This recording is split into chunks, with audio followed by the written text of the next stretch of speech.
So this week in LawTube, first things first, I've talked about him before, and you guys probably already know my homie Grimsbar. He does meme edits. Is that what? I don't even know what you would call what Grim does. He did a Keffels video called like SpongeBob Did No Wrong or something like that. I don't know what it's called. I'll put it here. But it got, his channel ended up getting flagged and taken down for a week. And he appealed it, and they said, fuck off. And then a couple days later, after they were done with their manual review, they said that his stuff was reinstated and that it was fine. And he got this note saying, basically, what was interesting about this is that it's basically confirmation that he didn't just get hit by some random shit. These were people in the community alerting YouTube to this. So, you know, we do speculate a lot, like the Keffels crew and their way of handling things, I guess. But like, to have YouTube give confirmation, it's a trip. Grim got his shit back, and you should go to his channel, subscribe, watch that Keffels video just for principle, you know, because they tried to make it so you couldn't. I don't know if you saw my video about the Tiny Tyrant, but that's what is the nickname that's been given to Danny on because of her moderation ways. So the Tiny Tyrant was basically on legal vices for most of the week. And then next thing you know, she's literally on her own live stream, which was a lot of fun, and she looked adorable. She looked so cute. Christmas tree in the back. Oh, I loved it.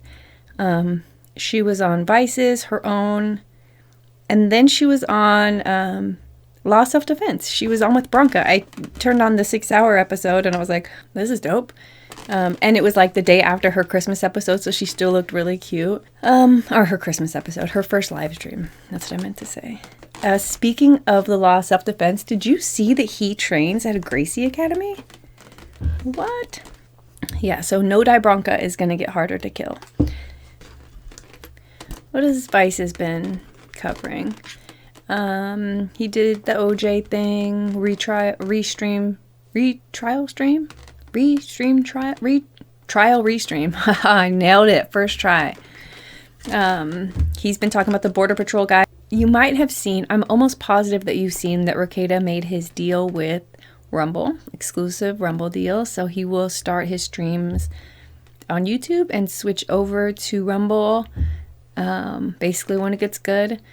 If you're familiar with watching Nick, then you already know, like, he generally waits for the audience to show up. So that means basically all the good shit's going to be on Rumble. So I would highly suggest subscribing. Also because, like Nick said, if you watched the video or you caught him on Rumble or you checked him out on his locals when he went membership only after that, it's not like being alt tech is gay. But it's just tech. And it won't improve if there's no need for it to improve. The squeaky wheel will get the grease. And so go there, deal with it. Honestly, it's no different. Imagine how much bitching. If we bitched and didn't come to YouTube because they unsub us from channels, because they block and censor and remove arbitrarily, because they bow and kowtow to all the troons. Like, if we didn't go to a platform because of the bullshit, we wouldn't come to YouTube. Am I allowed to say that here? Allegedly, in Minecraft. I don't know how to fix that. Sorry, Susan, but you a bitch, a whole bitch. But also, like Nick said, it's the one that pays because it's the one that's worked out all of the kinks and figured out how to make it work. And so if Rumble's not going to suck, it has to be figured out how to work now. Like, be a part of it. If you want, I don't know what they're called, Rumble rants. Is that what the super chats are called? If you want Rumble rants from mobile, then send goddamn Rumble a message. Like, be a squeaky wheel. You don't have to be an asshole. You definitely don't have to be a Karen, but just be like, hey, dudes, this fucking sucks. I want to give you money. Take my money. How can you take my money? Guess what? There's going to be a guy working on, there's probably already a guy working on that, but I don't know. Like, sometimes you have to go through some growing pains to get what you want. Like, in this shortcut society, nobody wants to do that. They're just like, give me the code, make it easy, have it be done, and that's going to be it. That's not it. That's the fucking problem. Like, we have to be willing to sacrifice our comfort for the future. And if right now we're comfortable at YouTube, so we just keep on doing this, then there's no Rumble for the future. There's no Odysee for the future. There's no platform where somebody can go speak their mind without... My Alex Jones video got just removed today. They're like, it wasn't a strike. It was a community guidelines removal. They said they weren't going to penalize me because I probably didn't know. There's no strike, just removed. They've unpersoned a person. Susan's a whole ass bitch. Okay, what else happened this week? I don't know how I got on a tangent. I didn't mean to do that. My bad ski. Oh, I was gonna say, okay, so, this is how I got here. Nick is on Rumble, but what I was gonna say is that Nick actually did some really good interviews on his channel this week. He interviewed Krigler, he interviewed, Caserta? I don't know his name. And he talked about what he would have done if he interviewed Kanye. He told us about Balenciaga stuff. Actually, a lot of it. Emily D. Baker. I even think, I know for sure, Mindset also covered Balenciaga. But my point is that Racket's been doing some really dope interviews. And it's actually nice to see somebody doing something that not everybody else is doing. You know? Like, this is the decade of the reboot. And there's one dude, fucking random big nose, doing something different. That's who we're going to follow. Dude wore a V-neck. A white V-neck that somehow managed to not be whiter than him. Like, he was competing with his white shirt for who was going to outpale this cast. It was the pale cast. Speaking of the season of the reboot, Legal Bites, yeah. She's doing, still streaming, restreaming the Menendez brothers.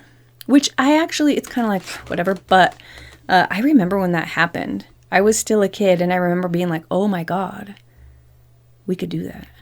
I'm just kidding. I didn't think that. But it was like, oh shit.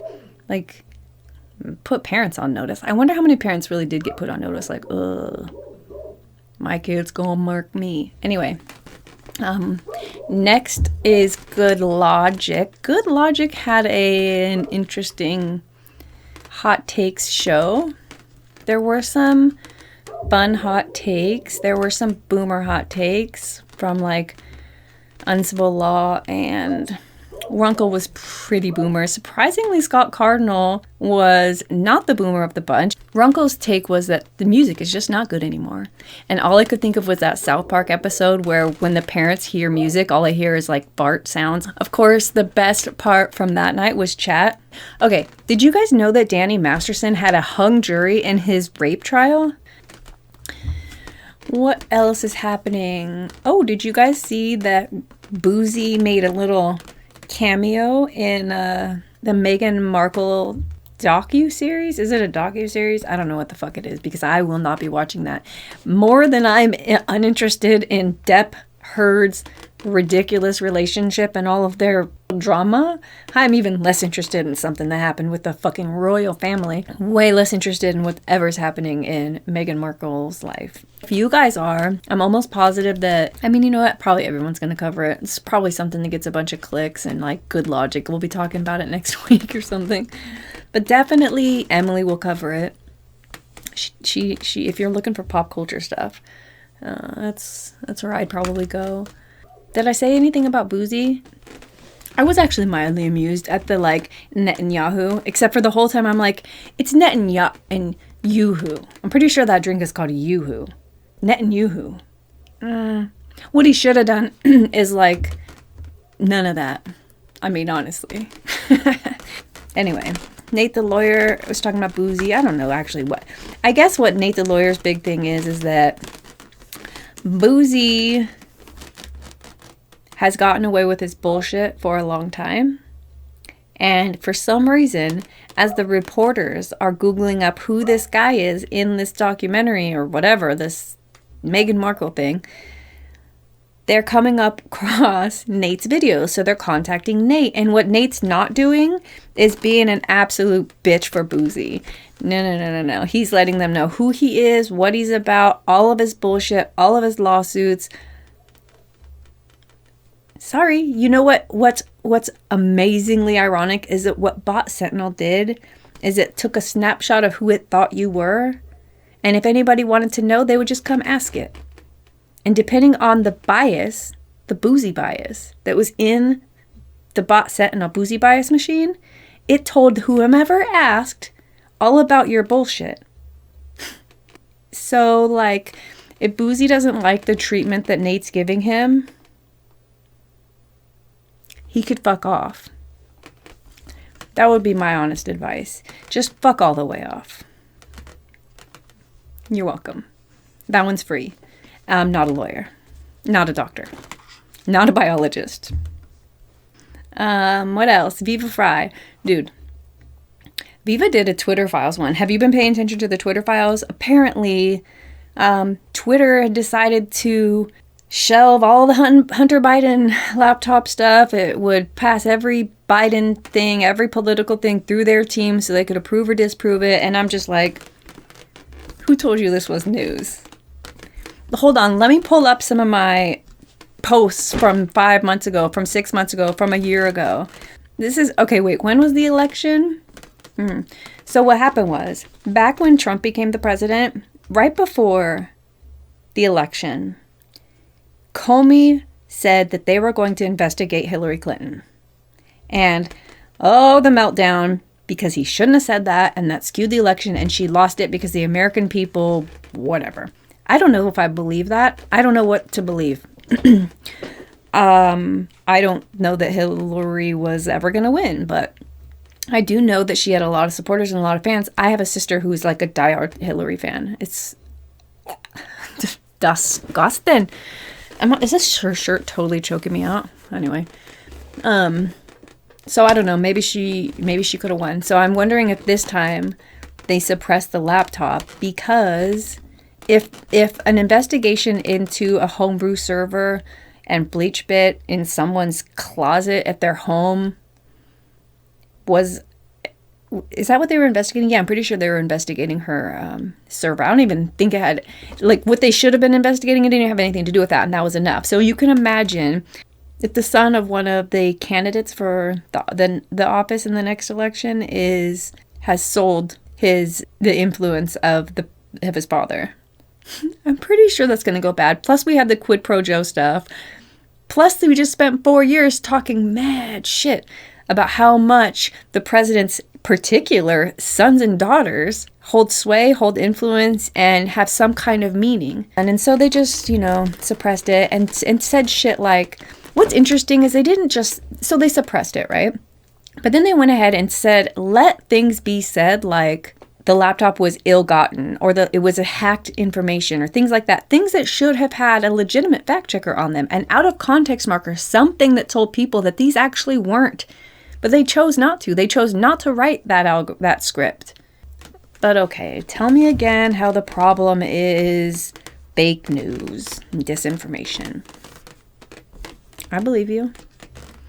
So anyways, Twitter Files happened. Balenciaga. Do you know about the Balenciaga thing? I guess it's like, real quick, it's like this bondage bear that the advertising that was done for it was like, had little kids, like 5, 6 little kids in like bondage play with all this creepy shit.